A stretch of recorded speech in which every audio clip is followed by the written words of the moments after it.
Jeremiah chapter 25, the 70-year exile. This is the word that came to Jeremiah concerning all the people of Judah in the 4th year of Jehoiakim, son of Josiah, king of Judah, which was the 1st year of Nebuchadnezzar, king of Babylon. The prophet Jeremiah spoke concerning all the people of Judah and all the residents of Jerusalem as follows. From the 13th year of Josiah, son of Ammon, king of Judah, until this very day, 23 years, the word of the Lord has come to me, and I have spoken to you time and time again, but you have not obeyed. The Lord sent all his servants, the prophets, to you time and time again, but you have not obeyed or even paid attention. He announced, "Turn, each of you, from your evil way of life and from your evil deeds. Live in the land the Lord gave to you and your ancestor long ago and forever. Do not follow other gods to serve them and to worship them, and do not provoke me to anger by the work of your hands, then I will do you no harm." But you would not obey me. This is the Lord's declaration, in order that you might provoke me to anger by the work of your hands and bring disaster on yourselves. Therefore, this is what the Lord of hosts says: because you have not obeyed my words, I am going to send for all the families of the north. This is the Lord's declaration, and send for my servant Nebuchadnezzar, king of Babylon, and I will bring them against this land, against its residents, and against all the surrounding nations, and I will completely destroy them and make them a desolation, a derision, and ruins forever. I will eliminate the sound of joy and gladness from them, the voice of the groom and the bride, the sound of the millstones and the light of the lamp. This whole land will become a desolate ruin, and these nations will serve the king of Babylon for 70 years. When the 70 years are completed, I will punish the king of Babylon and that nation. This is the Lord's declaration: the land of the Chaldeans, for their guilt, and I will make it a ruin forever. I will bring on that land all my words I have spoken against it, all that is written in this book that Jeremiah prophesied against all the nations.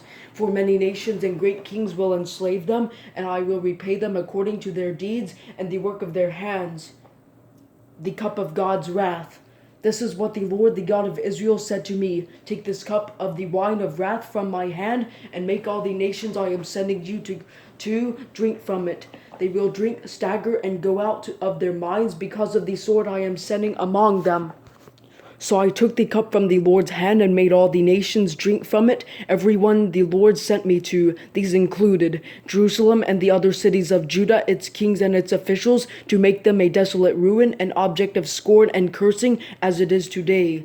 Pharaoh, king of Egypt, his officers, his leaders, and all his people, and all the mixed peoples, all the kings of the land of Uz, all the kings of the land of the Philistines, Ashkelon, Gaza, Ekron, and the remnant of Ashdod, Edom, Moab, and the Ammonites, all the kings of Tyre, all the kings of Sidon, and the kings of the coastlands across the seas, Dedan, Tamar, Buz, and all those who shave their temples, all the kings of Arabia, and all the kings of the mixed peoples who have settled in the desert, all the kings of Zimri, all the kings of Elam, and all the kings of Media, all the kings of the north, both near and far from one another, that is, all the kingdoms of the world which are on the face of the earth. Finally, the king of Sheshach will drink after them.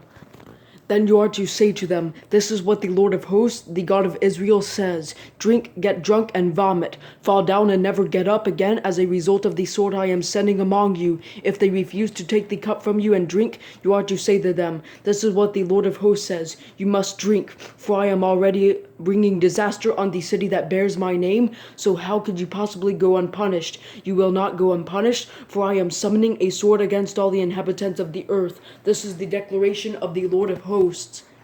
Judgment on the whole world. As for you, you are to prophesy all these things to them, and say to them, the Lord roars from heaven, he raises his voice from his holy dwelling, he roars loudly over his grazing land, he calls out with a shout like those who tread grapes against all the inhabitants of the earth. The tumult reaches to the ends of the earth, because the Lord brings a case against the nations. He enters into judgment with all flesh. As for the wicked, he hands them over to the sword. This is the Lord's declaration. This is what the Lord of hosts says: pay attention, disaster spreads from nation to nation, a great storm is stirred up from the ends of the earth. those slain by the Lord on that day will be spread from one end of the earth to the other. They will not be mourned, gathered, or buried. They will be like manure on the surface of the ground. Wail, you shepherds, and cry out. Roll in the dust, you leaders of the flock. Because the days of your slaughter have come, you will fall and become shattered like a precious vase. Flight will be impossible for the shepherds, and escape for the leaders of the flock. Hear the sound of the shepherd's cry, the wail of the leaders of the flock, for the Lord is destroying their pasture. Peaceful grazing land will become lifeless because of the Lord's burning anger. He has left his den like a lion, for their land has become a desolation because of the sword of the oppressor, because of his burning anger.